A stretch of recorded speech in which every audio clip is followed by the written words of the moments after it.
Hello friends, welcome everyone. நான் உங்கள் சபரி. உத்தர் பிரதேஷ்ல அவுரையாங்கிற ஒரு டிஸ்ட்ரிக்ட் இருக்கு. அந்த டிஸ்ட்ரிக்ட்ல தான் திவ்யாபூர் அப்படிங்கிற ஒரு ஏரியாவும் இருக்கு. அந்த ஏரியால வாழ்ற ஒரு 25 வயதுடையவர் தான் திலீப். திலீப் ஒரு பெரிய பிசினஸ்மேன். கரெக்டா சொல்ல போனா அவங்க அப்பா பிசினஸை டேக் ஓவர் பண்ணி சக்சஸ்ஃபுல்லா நடத்திட்டு வர்றாரு. திலீப் மட்டும் இல்ல, திலீப்போட அண்ணனான சந்தீப், இவங்க ரெண்டு பேருமே ஜேசிபி, கிரேன், கன்ஸ்ட்ரக்ஷன் இந்த மாதிரி ஏகப்பட்ட பிசினஸ் பண்ணிக்கிட்டே தான் இருக்காங்க. அந்த பிசினஸ் எக்ஸ்பேண்ட் பண்றங்கிற பேர்ல வெவ்வேறு சிட்டிஸ்க்கு கொண்டுட்டு போய் நிறைய பேருக்கு வேலையும் கொடுத்துட்டு இருக்காங்க. அந்த லெவலுக்கு ரெண்டு பேருமே ஒரு சக்சஸ்ஃபுல்லான பிசினஸ்மேன். திலீப்க்கு 3 வருஷமா ஒரு லவ் இருந்திருக்கு. ரொம்ப க்ளோஸான டீப்பான லவ் ரிலேஷன்ஷிப். அந்த பொண்ணோட பேரு பிரகதி. அந்த பிரகதிக்கும் 25 வயசு தான் ஆகுது. இந்த பிரகதியை என்னைக்கு திலீப் பார்த்தாருன்னா அண்ணனோட கல்யாணத்துல. பிரகதி வேற யாரும் இல்ல, அண்ணனோட வைஃபோட தங்கச்சி, அதாவது அண்ணியோட தங்கச்சி. எப்ப கல்யாணத்துல பார்த்தானோ அப்பவே விழுந்தாச்சு. பாக்குறதுக்கு அவ்வளவு அழகா இருந்தா, ரொம்ப பிடிச்ச மாதிரி இருக்கா. பேச ஆரம்பிச்சாரு, ரெண்டு பேருமே பழக ஆரம்பிச்சிருக்காங்க. அண்ணனுக்கு கல்யாணம் நடந்து அடுத்த 2 வருஷத்துல ரெண்டு பேருமே லவ் பண்ணவும் ஆரம்பிச்சிருக்காங்க. 3 வருஷம் பக்கம் லவ் பண்ணி இப்ப 2025 வருடம் மார்ச் மாசம் 5ஆம் தேதி இவங்க ரெண்டு பேருக்கு கல்யாணமும் நடந்திருக்கு. எல்லாரும் பாக்குற லெவலுக்கு கிராண்டான கல்யாணம். ஒரு பிசினஸ் மேனோட கல்யாணம்னா எவ்வளவு கிராண்டா இருக்கும், யார் யாரெல்லாம் வந்திருப்பாங்க அப்படிங்கிறது உங்களுக்கு கண்டிப்பா தெரியும். இந்த இடத்துல கோடிக்கணக்கில் காசு போட்டு அந்த கல்யாணம் நடந்திருக்கும். இவங்க ஒரு ரொம்ப ஜாயின்ட் ஃபேமிலி. திலீப்போட ஃபேமிலியை பார்த்தா 3 அண்ணன் 2 தங்கச்சி, எல்லாருமே ஃபேமிலியோட ஒரு பெரிய பங்களால செட்டில்டா இருக்காங்க. இந்த எல்லா விஷயங்களும் பார்க்கும்போது உங்களுக்கு என்ன தோணுது? எவ்வளவு சந்தோஷமா இருந்திருப்பாங்க. இந்த திலீப்க்கும் பிரகதிக்கும் இருக்கிற காதல் எவ்வளவு சுவாரஸ்யமா இருந்திருக்கும். சொந்தத்துக்குள்ளாரியே இருக்காங்க, அடிக்கடி பாத்துக்கிறாங்க. ஒரு பக்கம் மாமாவோட தம்பி தான் திலீப் அப்படின்னு சொல்லிட்டு பிரகதிக்கு எவ்வளவு ஆசையா இருந்திருக்கும். இந்த எல்லா விஷயங்களும் வெளியில இருந்து நம்ம எல்லாம் அந்த குடும்பத்தை பார்க்கும் போது அந்த குடும்பத்துல நம்ம நினைச்சு பார்க்காத லெவலுக்கு ஒரு இன்சிடென்ட் நடந்திருக்கு. மார்ச் மாசம் 19ஆம் தேதி 2025 வருடம் திலீப் இறந்து போயிடுறாரு. சாதாரணமா ஹார்ட் அட்டாக்காவோ இல்ல நோய் வந்தோ இறந்து போகல, கொலை செய்யப்படுறாரு. அப்படி அந்த திலீப்க்கு என்னதான் நடந்துச்சு? யார் அவரை கொன்னாங்க? வீட்டுக்குள்ளார இருக்கிறவங்களா இல்ல வீட்டுக்கு வெளியேன்னு சொல்லக்கூடிய எதிரிகளா? வாங்க சம்பவத்துக்குள்ளார போய் பார்ப்போம். திலீப்க்கு கல்யாணம் நடந்ததுக்கு அப்புறம் அவங்க ரெண்டு பேருமே ரொம்ப சந்தோஷமா இருந்திருக்காங்க. கரெக்டா சொல்ல போனா கடைசி 3 வருஷமாவே அவங்க ஹஸ்பண்ட் அண்ட் ஒய்ஃப் மாதிரி தான் வாழ்ந்திருக்காங்க. அவங்களுக்கு பிடிச்ச மாதிரி எல்லா இடத்துக்குமே போவாங்க, க்ளோஸா பழகுவாங்க. அவங்களுக்குள்ள இருக்க பிசிக்கல் ரிலேஷன்ஷிப் இது எல்லாமே நடந்திருக்கு. அதுக்கப்புறம் தான் அவங்க கல்யாணத்துக்கே வந்திருக்காங்க. கல்யாணம் பண்ணதுக்கு அப்புறம் இப்ப நம்ம ரெண்டு பேரும் ஹஸ்பண்ட் அண்ட் ஒய்ஃப், எங்கேயாச்சும் ஹனிமூன் போலாமா, எங்கேயாச்சும் பக்கத்துல ட்ரிப் போலாமான்னு சொல்லிட்டு அவ்வளவு சந்தோஷமா இருந்திருக்காங்க. பொதுவாகவே திலீப் நிறைய வெளியூருக்கு போவார். ஏன்னா வெவ்வேறு சிட்டிஸ்ல அவங்களோட பிசினஸ் எக்ஸ்பேண்ட் பண்ணி வச்சிருக்காங்க. அதனால ஒவ்வொரு சைட்டுக்கும் போய் ஒவ்வொரு இடத்துல அவர் நின்னா மட்டும்தான் அந்த இடத்துல வேலையே நடக்கும். அதனாலேயே அவருக்கு அடிக்கடி வெளியூர் போகிற வேலைகள் இருந்துச்சு. மார்ச் 5ஆம் தேதி கல்யாணம் நடந்ததுக்கு அப்புறம் 5 நாள் கழிச்சு ஹோலி பண்டிகைக்கு பிரகதி அவங்களோட அம்மா வீட்டுக்கு போயிட்டு ஒரு 2 நாள் தங்கிட்டு தான் வந்திருக்காங்க. அதுக்கப்புறம் 3 நாட்கள் பக்கம் இவங்க நல்லா என்ஜாய் பண்ணிட்டு மார்ச் 10ஆம் தேதி வரும்போது வேலைக்கு போகணுமே சொல்லிட்டு திலீப் வெளியூர் கிளம்பி இருக்காரு. அந்த வெளியூர் கிளம்பும் போது பிரகதிக்கு மனசு ஃபுல்லா வலி. என்னோட கணவரை கல்யாணம் பண்ணிய 1 வாரம் பக்கம் தான் ஆகுது, அதுக்குள்ளார அவர் வெளியூர் போறாரு, நானும் வரேன்னு சொல்லி எவ்வளவுதான் பிரகதி சொல்லியும் அந்த இடத்துல திலீப் ஒத்துக்கவே இல்லை. ஏன்னா வேலைக்கு போறேன், அங்க நிறைய ஆட்கள் இருப்பாங்க, உன்னை வச்சுக்கிட்டு நான் எல்லா இடத்துக்கும் போகவும் முடியாது, உன்னை தனியா விட்டுட்டு நான் வேலையை பார்க்கவும் முடியாது. அதனால திலீப் தனியா தான் போவேன்னு சொல்லிட்டு அவர் தனியா போனார். தனியா போய் அவருக்குன்னு ஒரு ஹோட்டல் ரூம் எடுத்து அங்க இருக்கிற கன்ஸ்ட்ரக்ஷன் வேலைகள் ஆகட்டும் எல்லா விஷயங்களுமே நீட்டா மேனேஜ் பண்ணிட்டு இருந்தாரு. வெளியூர்ல இருந்து 1 மணி நேரத்துக்கு ஒரு டைம் தன்னோட மனைவிக்கு ஆகட்டும் கால் பண்ணி ஃபுல்லா பேசிக்கிட்டே இருந்தாரு. பொதுவாகவே லவ்வர்ஸ் தூரமா இருக்கும் போது என்ன பண்ணுவாங்க, கல்யாணம் நடந்த புதுசுல அவங்களுக்கு பேசுறதுக்கு எவ்வளவு விஷயங்கள் இருக்குங்கிறது நமக்கு நல்லாவே தெரியும். அதே தான் இந்த திலீப்க்கும் பிரகதிக்கும். நிமிஷத்துக்கு ஒரு டைம் கால் பண்ணி நான் எங்க இருக்கேன், இப்ப என்ன பண்ணிட்டு இருக்கேன், இந்த மாதிரி எல்லா விஷயங்களுமே மனைவி கிட்ட சொல்லிக்கிட்டே இருந்தாரு. அவங்களோட வாழ்க்கை பாட்டுக்கு நடந்துகிட்டே இருந்துச்சு. கரெக்டா அவர் அந்த இடத்துக்கு போனதுக்கு அப்புறம் ஒரு 5 நாட்கள் கழிச்சு மார்ச் 19ஆம் தேதி 2025 வருடம், அதாவது அவங்களுக்கு கல்யாணமாகி வெறும் ஒரு 14 நாட்கள் 2 வாரத்துல அவருக்கு ஒரு கால் வருது. அவர் ஹோட்டல்ல லஞ்சுக்காக உட்காந்துட்டு இருக்காரு, தன்னோட மனைவி கிட்ட தான் பேசிட்டு இருக்காரு. அப்ப பார்த்தா அவருக்கு ஒரு கால் வருது. கால் எடுத்து யாரு பேசுறாங்க அப்படின்னு பார்த்தா 2 எம்ப்ளாயிஸ் தான் பேசுறாங்க, அதாவது வேலை பார்க்கறவங்க பேசுறாங்க. எங்களோட பேர் இதுன்னு சொல்லி அவங்களே இன்ட்ரோடியூஸ் பண்ணிக்கிறாங்க. சார் உங்களோட காரை நாங்க ஓட்டிட்டு வந்துட்டு இருந்தோம், நடுவுல பிரேக் டவுன் ஆயிடுச்சு, இப்போ எங்களுக்கு என்ன பண்றதுன்னு தெரியல, உடனே இந்த ஸ்பாட்டுக்கு வாங்க, காரை கரெக்ட் பண்ணிட்டு கொண்டுட்டு போலாம் அப்படிங்கறத சொல்றாங்க. உடனே திலீப் அதை கேட்டுட்டு தன்னோட அண்ணனான சந்தீப்க்கு கால் பண்றாரு. சந்தீப்க்கு கால் பண்ணி 2 எம்ப்ளாயிஸ் பேசுனாங்க, இந்த ஏரியால கார் பிரேக் டவுனா இருக்கான், நான் போய் அதை பார்த்துட்டு வரேன்னு தன்னோட அண்ணனுக்கிட்ட சொல்லிட்டு அதுக்கப்புறம் அந்த இடத்துக்கு போயிருக்காரு. அந்த அண்ணனும் சரி நீ அந்த வேலையை பாரு, அது வரைக்கும் மத்த வேலைகள்லாம் நான் கவனிச்சுக்கிறேன்னு சொன்னவரு என்னோட தம்பி கடைசியா பேசுறது இந்த தருணம் மட்டும்தான். இதுக்கப்புறம் அவன் என்கிட்ட பேச போகிறதே இல்லை அப்படிங்கிறது பாவம் அந்த அண்ணனுக்கு தெரியல. அந்த மனைவிக்கு சரிங்க போயிட்டு என்ன விஷயம்னு அப்டேட் பண்ணுங்க அப்படின்னு சொன்ன மனைவிக்கு தன்னோட கணவரை பார்க்க முடியாதுங்கிறது அவங்களுக்கும் பாவம் தெரியல. போனவர் 3 மணி நேரம் கழிச்சும் திருப்பி வரவே இல்லை. அவருக்கு கால் பண்ணா போன் சுவிட்ச் ஆஃப்னு வருது. எல்லாத்துக்குமே ஒரு பெரிய பயம். போன திலீப் என்ன ஆயிட்டான்? உண்மையானுமே அவனுக்கு யார் கால் பண்ணாங்க? 2 பேர் கால் பண்ணாங்க, கார் பிரேக் டவுனா இருக்குதுன்னு போனவன் திருப்பி வரவே இல்லை. எந்த கார் பிரேக் டவுனா இருக்கு, யாரு கால் பண்ணாங்க? இந்த மாதிரி கேள்விகள்லாம் அண்ணனுக்கும் சரி ஒய்ஃபுக்கும் சரி அதுக்கப்புறம் தான் கொஞ்சம் கொஞ்சமா தோண ஆரம்பிக்குது. ஆனா 3 மணி நேரம் கழிச்சு சந்தீப்க்கு ஒரு கால் வருது. அந்த கால் ஒருவேளை தன்னோட தம்பியா தான் இருக்குமான்னு சொல்லிட்டு எடுத்து பார்த்தா பக்கத்து ஏரியாவோட போலீஸ் ஸ்டேஷன், அதாவது வெளியூர்ல தன்னோட தம்பி தங்கி இருக்க அந்த ஏரியாவோட பக்கத்து ஏரியாவோட போலீஸ் ஸ்டேஷன். அந்த போலீஸ் ஸ்டேஷன்ல உடனே நீங்க பக்கத்துல இருக்க இந்த ஹாஸ்பிட்டலுக்கு வாங்க, உங்களோட தம்பியை அட்மிட் பண்ணிருக்கோம்னு சொல்லிட்டு ஒரு ஷாக்கிங்கான விஷயத்த சொல்றாங்க. சந்தீப் இதை கேட்டுட்டு அவரோட ஃபேமிலி முழுக்க இன்ஃபார்ம் பண்றாரு. சந்தீப் ஆகட்டும், ஒரு பக்கம் திலீப்போட மனைவி ஆகட்டும் அதிர்ச்சியோட அந்த ஹாஸ்பிட்டலுக்கு வராங்க. அந்த ஹாஸ்பிட்டலுக்கு வந்து பார்த்தா திலீப் ஐசியூல உயிருக்கு போராடிட்டு இருக்காரு. அவங்களுக்கு என்ன நடந்துச்சுன்னே தெரியல. ஆரம்பத்துல எல்லாமே பார்க்கும்போது அது ஒரு ஆக்சிடென்ட் மாதிரி தான் தோணுச்சு. ஏன்னா சுத்தி இருக்கிற நிறைய பேர் போலீஸ்க்கு கால் பண்ணி இன்ஃபார்ம் பண்ணியிருக்காங்க, இந்த மாதிரி ஒருத்தவர் ரத்த வெள்ளத்துல கிடக்குறாரு, மெயின் ரோட்ல அந்த நேஷனல் ஹைவேஸ்ல கிடக்குறாரு அப்படின்னு சொன்னதுனாலதான் அந்த இடத்துக்கு உடனே ஆம்புலன்ஸ் வந்து ஐசியூக்கு கொண்டு வந்திருக்காங்க. ஐசியூல எவ்வளவுதான் ட்ரீட்மெண்ட் கொடுத்தோம் அவங்களால ஒண்ணும் முடியல. சார் ரொம்ப சீரியஸான கண்டிஷன்ல தான் இருக்காரு, பொழைக்கிறது ரொம்ப ரொம்ப கஷ்டம். நீங்க பக்கத்துல மத்திய பிரதேஷ்ல ஒரு நல்ல ஹாஸ்பிட்டல் இருக்கு, நீங்க அந்த ஸ்டேட்டுக்கு கொண்டுட்டு போனீங்கன்னா பொழைக்கிறதுக்கு வாய்ப்பு இருக்குன்னு சொல்லி யூபியில இருந்து எம்பிக்கு டிராவல் பண்ணி அந்த ஆம்புலன்ஸ்ல கொண்டுட்டு போய் அவர் ஒரு பெரிய ஹாஸ்பிட்டல்ல சேர்த்திருக்காங்க. இவங்க கிட்ட ஏகப்பட்ட காசு இருக்கும், அதனால என்ன ஹாஸ்பிட்டல்ல வேணாலும் போய் முக்கியமான எவ்வளவு சிகிச்சை வேணாலும் தர முடியும், எந்த ஊர்ல இருந்து வேணாலும் அந்த டாக்டரை கொண்டுட்டு வர முடியும். ஆனா 2 நாட்கள் பக்கம் போராடி ஸ்பெஷலிஸ்ட் எல்லாமே பார்த்து கூட அவருக்கு உயிரை காப்பாற்ற முடியல. அவரு 2 நாட்களுக்கு அப்புறம் இறந்துட்டார்.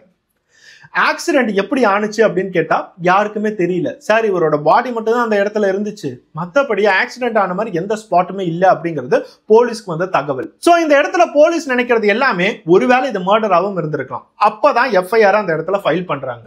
கண்டிப்பா இந்த பாடியை நம்ம அட்டாப்சி பண்ணியே ஆகணும். இது ஆக்சிடென்ட் தானா இல்ல கொலையா அப்படிங்கறத நம்ம தீர்மானிச்சே ஆகணும். அட்டாப்சி முடிஞ்சு போலீஸ்க்கு ரிப்போர்ட் கைக்கு வரும்போது தெல்ல தெளிவா தெரியுது இவர் கொலை செய்யப்பட்டிருக்காருன்னு. இந்த அட்டாப்சி நடக்கும் போது அந்த சந்தீப்கிட்டையும் சரி திலீப்போட ஒய்ஃபான பிரகதிகிட்டையும் சரி அவங்க என்கொயரி ஆரம்பிச்சிருக்காங்க. ஏன்னா 2 பேத்துக்கு தெரிஞ்சது ஒரே ஒரு இன்ஃபர்மேஷன் தான். அவரோட போனுக்கு ஒரு கால் வந்துச்சு. அந்த கால்ல 2 நபர்கள் பேசினாங்க. கார் பிரேக் டவுன் சொல்லி தான் கூப்பிட்டாங்க. அதுக்கப்புறம் போனவர் திருப்பி வரவே இல்லை. இப்ப ஆக்சிடென்ட்னு சொல்லிட்டு நாங்க ஐசியூல வந்து பாக்குறோம். இதை தாண்டி அண்ணனுக்கும் சரி ஒய்ஃபுக்கும் சரி எதுவுமே தெரியல. அந்த அட்டாப்சியில கொலைங்கிறத முக்கியமா எப்படி கண்டுபிடிச்சாங்கன்னா அவரோட உடம்புல ஒரு புல்லட் இறங்கி இருக்கு, துப்பாக்கி வச்சு அவங்க சுட்டிருக்காங்க. அத அந்த ஹாஸ்பிட்டல்ல நிறைய பேர் கவனிக்கவே இல்லை. அவர் ரொம்ப சீரியஸான கண்டிஷன்ல இருந்ததுனால உயிரை காப்பாற்றணும்னு மட்டும் தான் நினைச்சாங்க தவிர டோட்டல் பாடியை செக்அப் பண்ணணும்னு சொல்லிட்டு அவங்க யோசிக்கவே இல்லை. சோ இப்போ யாரோ ஒருத்தவங்க இவரை சுட்டிருக்காங்க, பல இடங்கள்ல அடிச்சிருக்காங்க, கொடூரமா கொலை பண்ணியிருக்காங்க. யாரா இருக்கும்? இந்த கொடூரத்தை யாரு பண்ணிருப்பாங்க? முக்கியமா இவங்களோட பிசினஸ் எதிரிகள் யாரு? கோடிக்கணக்கில் பிசினஸ் பண்றாங்க அப்படின்னா இவங்களால நிறைய பேத்துக்கு லாஸ் ஆயிருக்கும்ல. அவங்க எல்லாத்தையுமே கொஞ்சம் கொஞ்சமா பார்க்க ஆரம்பிச்சாங்க.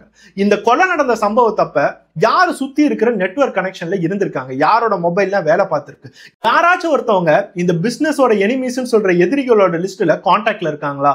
இதை எல்லாத்தையுமே பார்க்கும் போதும் போலீஸ்க்கு ஒரு ஐடியாவுமே இல்லை, யாருமே உள்ளார கனெக்டே ஆகல. ஆனா கொலை மட்டும் பண்ணியிருக்காங்கிறது கிளியரா தெரியுது.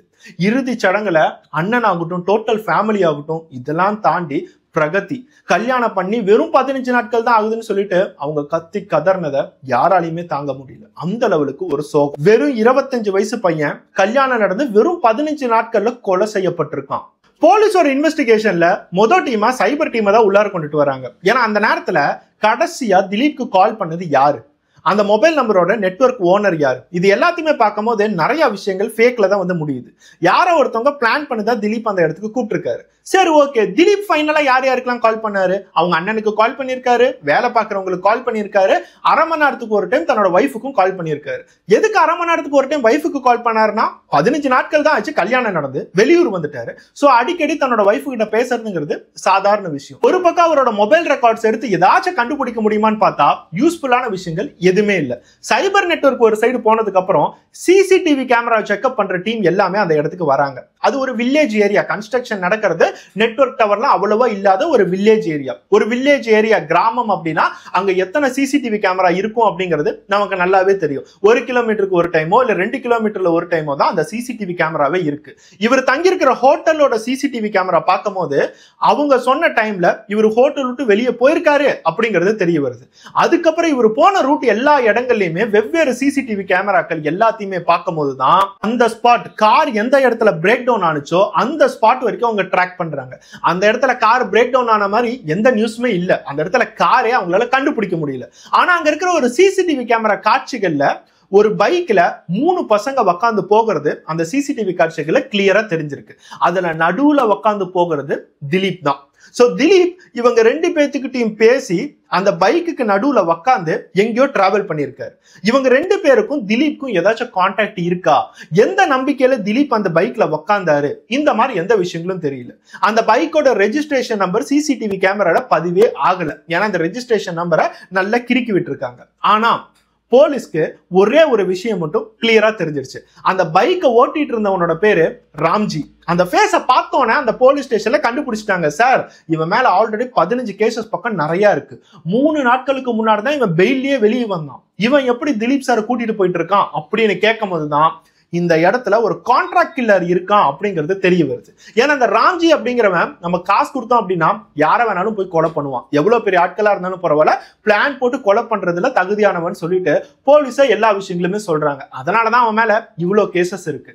ராம்ஜிக்கும் திலீப்க்கும் என்ன சம்பந்தம்? ராம்ஜி யாருகிட்ட காசு வாங்கியிருப்பான்? இப்ப ராம்ஜியை பிடிச்சோம் அப்படின்னா இந்த கொலைக்கான எல்லா சொல்யூஷனும் தெரியுங்கிறது போலீஸ்க்கு தெரிஞ்சிருச்சு. அடுத்த 7 நாட்கள் கழிச்சு அந்த ராம்ஜி சௌத்ரி அப்படிங்கிற ஒரு கிரிமினலை போலீஸ் அரெஸ்ட் பண்ணியிருக்காங்க. அவன் யூஸ் பண்ற மொபைல் ஆகட்டும், அவனோட அட்ரஸ் ஆகட்டும், அவனோட ஃப்ரெண்ட்ஸ் ஆகட்டும், எல்லாத்தையுமே ட்ராக் பண்ணி கஷ்டப்பட்டு அவனை பிடிச்சிருக்காங்க. அவன் போலீஸ் கிட்ட மாட்டக்கூடாதுன்னு சொல்லியே வெவ்வேறு இடங்கள்ல தப்பிச்சுட்டு இருந்தான். போலீஸ் ஸ்டேஷனுக்கு கொண்டுட்டு வந்து அவங்களோட ஸ்டைல்ல ராம்ஜியை விசாரிக்கும் போதுதான் ராம்ஜி ஒரே ஒரு விஷயம் சொல்றான், இவரை கொலை பண்றதுக்கான காசு எனக்கு 2 லட்சம் ரூபாய் கொடுத்திருக்காங்க.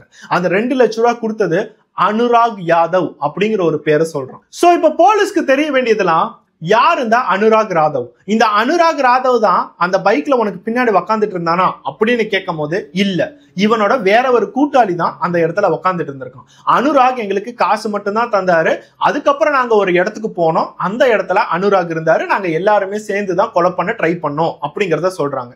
கொலை பண்ண ட்ரை பண்ணோம் அப்படிங்கிறது எதுக்காகனா அவங்க ஆரம்பத்துல இவரை சுட்டு அடிச்சு கொலை செஞ்சுட்டோம், அவர் இறந்துட்டாருன்னு சொல்லிதான் அந்த இடத்துல இருந்து எல்லாமே எஸ்கேப் ஆயிருக்காங்க. ஆனா அவரு சாகல. 2 நாட்கள் பக்கம் ஹாஸ்பிட்டல்ல உயிருக்கு போராடி தான் கடைசியா திலீப் இறந்திருக்காரு. சோ இப்பதான் போலீஸ்க்கு முக்கியமா தெரிய வருது இது ஒரு டீம் ஒர்க். இந்த இடத்துல ராம்ஜியோ அனுராக் மட்டும் செய்யல, ராம்ஜி இன்னும் 3 பேத்த பக்கம் உள்ளார வர வச்சிருக்கான். அவங்க 3 பேத்துல 2 பேர் பக்கம் பைக் ஓட்டி இருக்காங்க, மிச்ச 2 பேர் டெஸ்டினேஷன் ஸ்பாட் எந்த இடத்துக்கு திலீப்பை கூட்டிட்டு போறோமோ அந்த இடத்துல நேஷனல் ஹைவேஸ் கிட்ட வெயிட் பண்ணிட்டு இருந்திருக்காங்க. இவங்க 2 பேருமே திலீப்பை பைக்ல கூட்டிட்டு போகும்போது அந்த இடத்துல இன்னும் 2 நபர்களும் அனுராக் காசு கொடுத்தவரும் அந்த இடத்துல இருந்திருக்காரு. 5 பேர் சேர்ந்து திலீப்பை அடிச்சு அந்த இடத்துல கொலை பண்ண ட்ரை பண்ணிருக்காங்க. அடிச்சு போட்டு இவன் இனிமேட்டு பொழைக்கவே மாட்டான் இல்ல செத்துருப்பான்னு கன்ஃபார்ம் பண்ணதுக்கு அப்புறம் அவங்க ஒவ்வொரு டைரக்ஷனுக்கு எஸ்கேப் ஆயிட்டாங்க. இவன் சொன்ன இன்னும் 2 பேர், இவனோட கூட்டாளிகள் இன்னும் 2 பேரை போலீஸால கண்டுபிடிக்க முடியல. அவங்க 2 பேர்த்தையும் கண்டுபிடிக்கிறதுக்கு அடுத்த ஒரு 20 நாட்கள் பக்கம் ஆயிடுச்சு. ஆனா அனுராக ஈஸியா கண்டுபிடிச்சிட்டாங்க, ஏன்னா காசு கொடுத்தவர் இல்ல. இந்த அனுராகோட அட்ரஸை கேட்கும் போதுதான் போலீஸ்க்கு எல்லாத்துக்கான ஒரே சொல்யூஷன் பிரகதி அப்படிங்கிற மனைவி கிட்ட தான் இருக்கு அப்படிங்கிறது தெரிய வருது. இந்த அனுராகோட அட்ரஸ் வேற எங்கேயுமே இல்ல, அந்த பிரகதியோட வீட்டுக்கு பின்னாடி வீட்டுல தான் இந்த அனுராக் வருட கணக்குல தங்கியிருக்கான். பிறந்ததுல இருந்தே அங்கதான் தங்கியிருக்கான். சோ பிரகதியோட வீட்டுக்கு பின்னாடி இருக்கிற அனுராக் 2 லட்சம் ரூபாய் கான்ட்ராக்ட் கில்லர்கிட்ட கொடுத்து ஒரு பெரிய பணக்காரனான திலீப்பை கொலை பண்ண சொல்றதுக்கு என்ன காரணம்? இவங்களுக்கு கல்யாணம் ஆகிய 15 நாட்கள் தான் ஆகுது. 3 வருஷம் பக்கமா பிரகதியும் திலீப்பும் லவ் வேற பண்ணிட்டு இருக்காங்க. ஒருவேளை இவங்க 2 பேரும் லவ் பண்றது பின்னாடி இருக்கிறவனுக்கு பிடிக்கலையோ, பிளான் பண்ணி கொலை பண்ணிட்டானோ, அனுராக விசாரிக்கிற விதத்துல விசாரிச்சோம்னா எல்லா உண்மையுமே தெரியும். அதெல்லாம் தாண்டி இந்த இடத்துல பிரகதியும் இன்வால்வ் ஆயிருக்காங்கன்னு தெரிஞ்சு பிரகதியும் கஸ்டடியில எடுத்திருக்காங்க.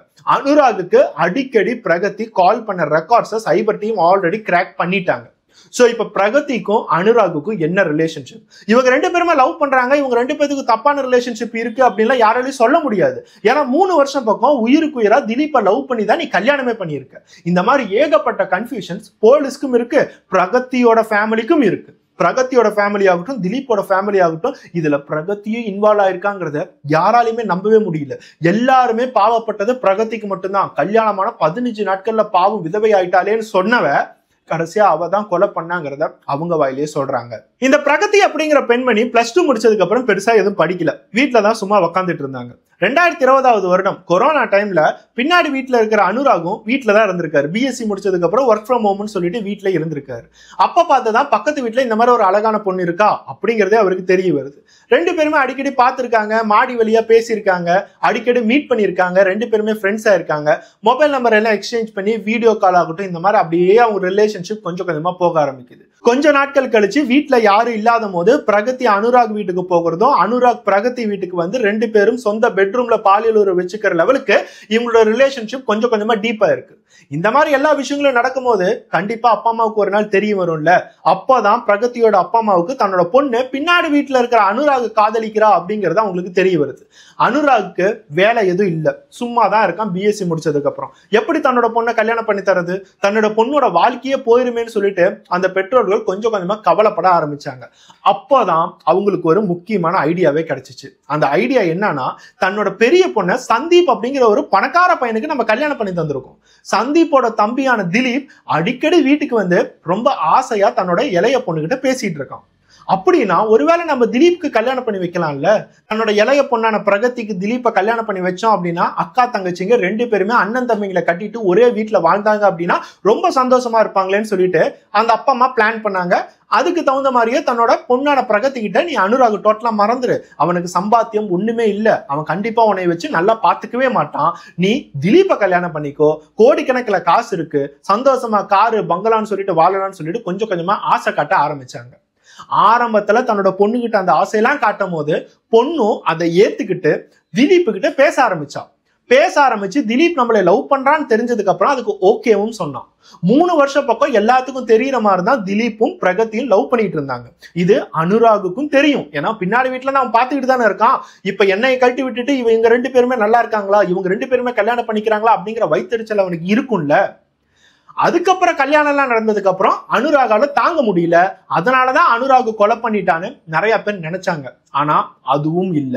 இந்த இடத்துல அனுராகும் பிரகதியும் சேர்ந்துதான் திலீப்பை கொலை பண்ணிருக்காங்கிறது சைபர் டீம் மூலியமா ப்ரூவ் ஆயிடுச்சு. சோ அனுராக் இந்த இடத்துல வைத்தறிச்சலாலேயோ இல்ல பொறாமையாலேயோ இல்ல தன்னோட லவ்வர் போயிட்டாலே அப்படிங்கறதுனால அந்த கொலையை பண்ணல. இவங்க 2 பேருமே சேர்ந்துதான் கொலை பண்ணிருக்காங்க. அப்படிங்கும் போது இந்த இடத்துல பிரகதி தான் எல்லா உண்மைகளையுமே சொல்ல ஆரம்பிக்கணும்.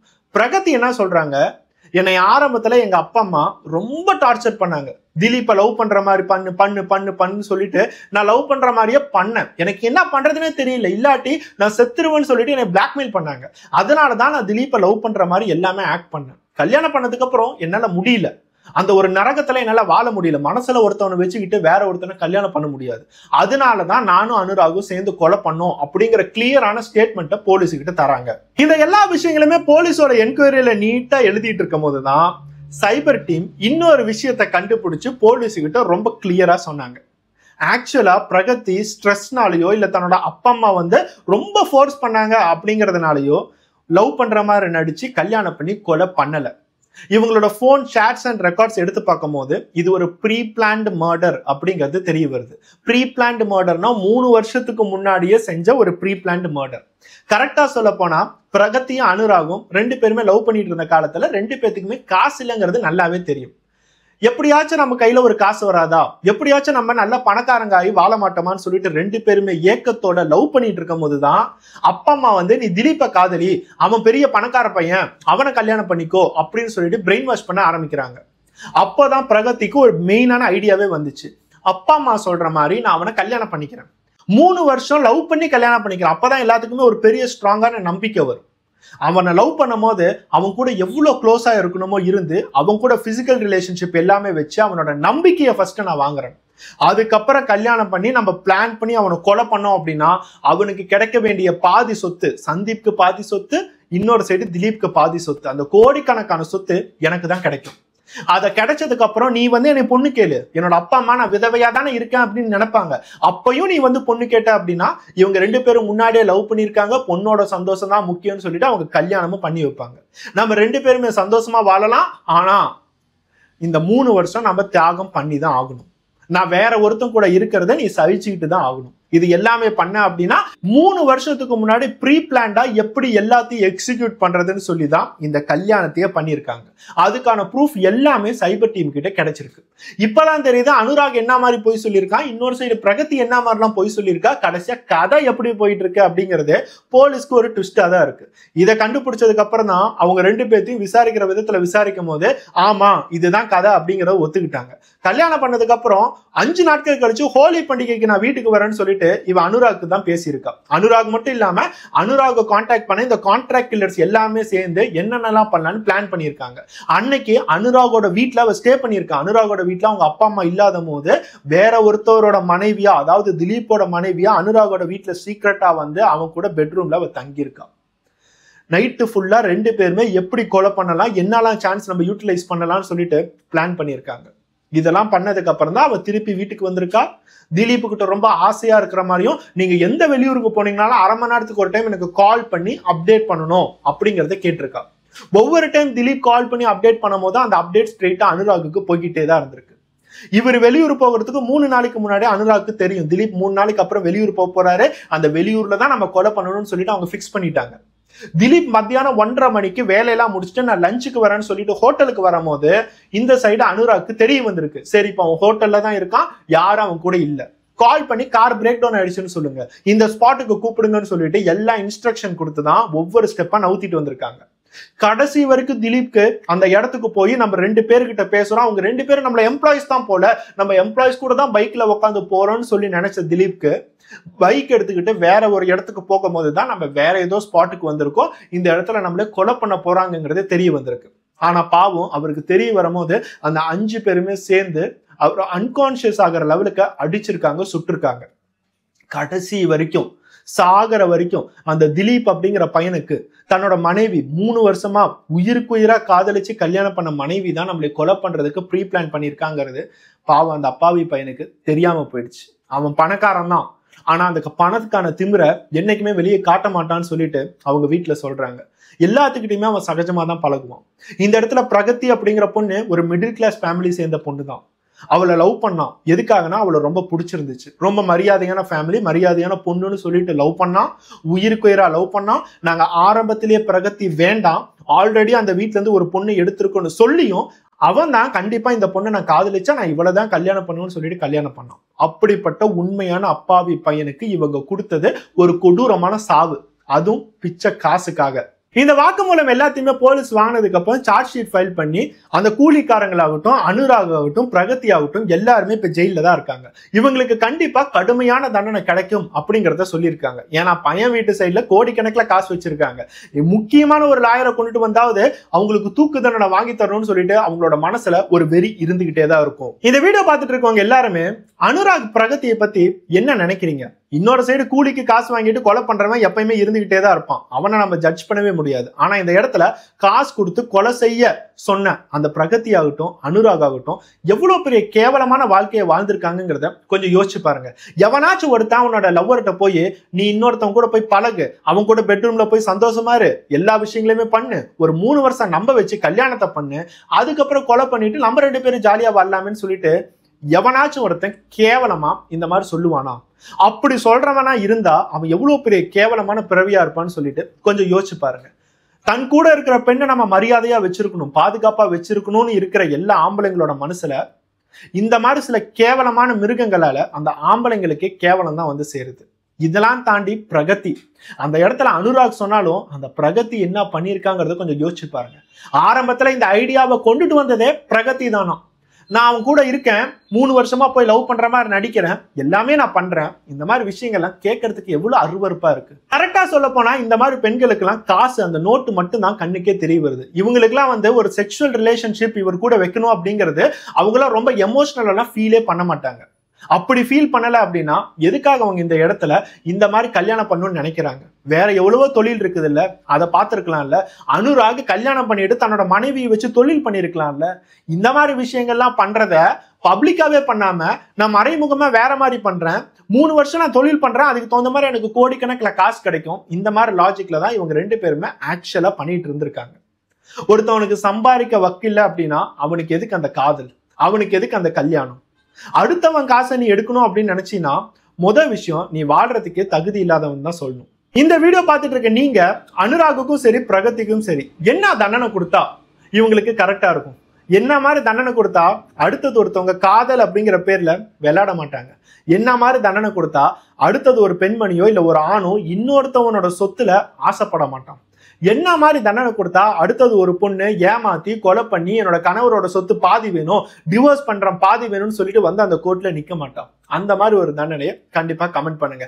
அந்த கமெண்ட்டை பார்த்தாவது சில பேர் திருந்துட்டோம். இந்த மாதிரி கேட்டகரியில இருக்கிறவங்க ஆணா இருந்தாலும் சரி பொண்ணா இருந்தாலும் சரி, சரி நம்ம என்ன மாதிரி கேவலமான விஷயத்த பண்ணிட்டு இருக்கோம்னு சொல்லிட்டு அவங்க மனசால கொஞ்சமாவது நினைக்கட்டும். நெக்ஸ்ட் வீடியோட பார்ப்போம். பை.